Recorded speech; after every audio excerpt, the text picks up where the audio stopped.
The Frog Prince by the Brothers Grimm, narrated by Kusi.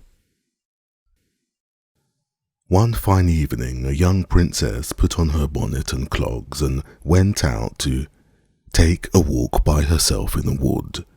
And when she came to a cool spring of water that rose in the midst of it, she sat herself down to rest a while.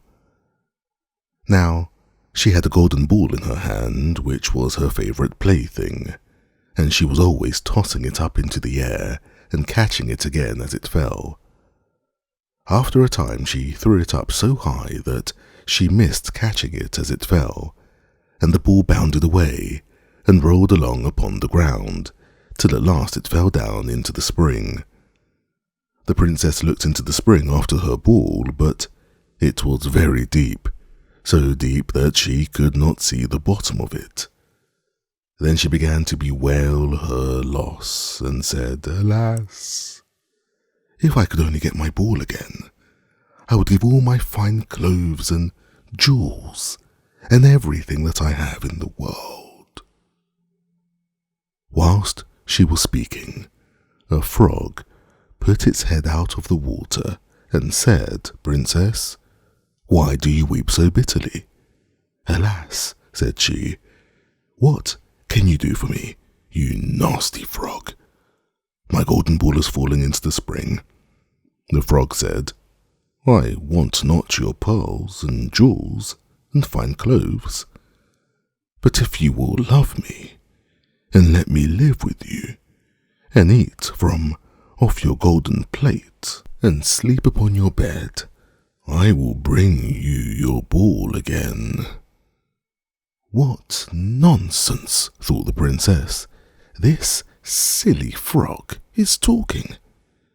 He can never even get out of the spring to visit me, though he may be able to get my ball for me, and therefore I will tell him. He shall have what he asks." So she said to the frog, "Well, if you will bring me my ball, I will do all you ask."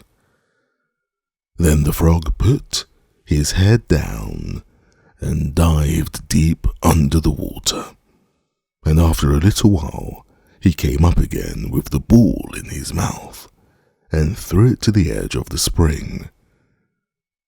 As soon as the young princess saw her ball, she ran to pick it up, and she was so overjoyed to have it in her hand again that she never thought of the frog, but ran home with it as fast as she could. The frog called after her, "Stay, princess, and take me with you, as you said." But she did not stop to hear a word.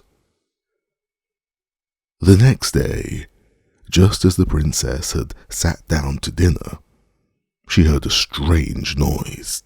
Tap, tap, plash, plash, as if something was coming up the marble staircase, and soon afterwards there was a gentle knock at the door, and a little voice cried out and said, "Open the door, my princess dear, open the door to thy true love here, and mind the words that thou and I said by the fountain cool in the greenwood shade."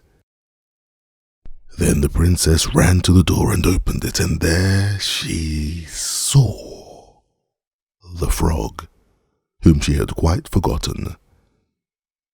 At this sight she was sadly frightened, and shutting the door as fast as she could, came back to her seat. The king, her father, seeing that something had frightened her, asked her what was the matter.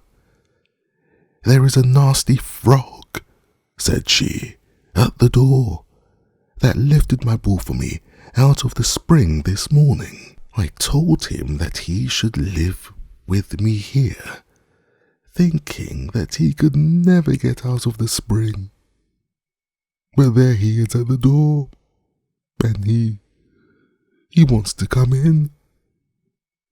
While she was speaking, the frog knocked again at the door and said, Open the door, my princess dear, open the door to thy true love here, and mind the words that thou and I said by the fountain cool in the greenwood shade. Then the king said to the young princess, As you have given your word, you must keep it, so go and let him in. She did so, and the frog hopped into the room, and then straight on, tap, tap, plash, plash, from the bottom of the room to the top, till he came up close to the table where the princess sat. Pray lift me upon chair, said he to the princess, and let me sit next to you. As soon as she had done this, the frog said, Put your plate nearer to me, that I may eat out of it. This she did, and when he had eaten as much as he could, he said, Now I'm tired. Carry me upstairs, and put me into your bed. And the princess, though very unwilling, took him up in her hand, and put him upon the pillow of her own bed, where he slept all night long. As soon as it was light, he jumped up, hopped downstairs, and went out of the house. Now then, thought the princess, at last he's gone, and I shall be troubled with him no more. But she was mistaken, for when night came again, she heard the same tapping at the door, and the frog came once more and said, Open the door, my princess dear, open the door to thy true love here, and mind the words that thou and I said by the fountain cool in the greenwood shade. And when the princess opened the door, the frog came in, and leapt upon her pillow as before, till the morning broke. And the third night he did the same. But when the princess awoke on the following morning, she was astonished to see, instead of the frog, a handsome prince gazing on her with the most beautiful eyes she had ever seen, and standing at the head of the bed. He told her that he had been enchanted by a spiteful fairy who had changed him into a frog, and that he had been fated so to abide till some princess should take him out of the spring, and let him eat from her plate, and sleep upon her bed for 3 nights. You, said the prince, have broken his cruel charm, and now I have nothing to wish for but that you should go home with me into my father's kingdom, where I will marry you and love you as long as you live. The young princess, you may be sure, was not long in saying yes to all this.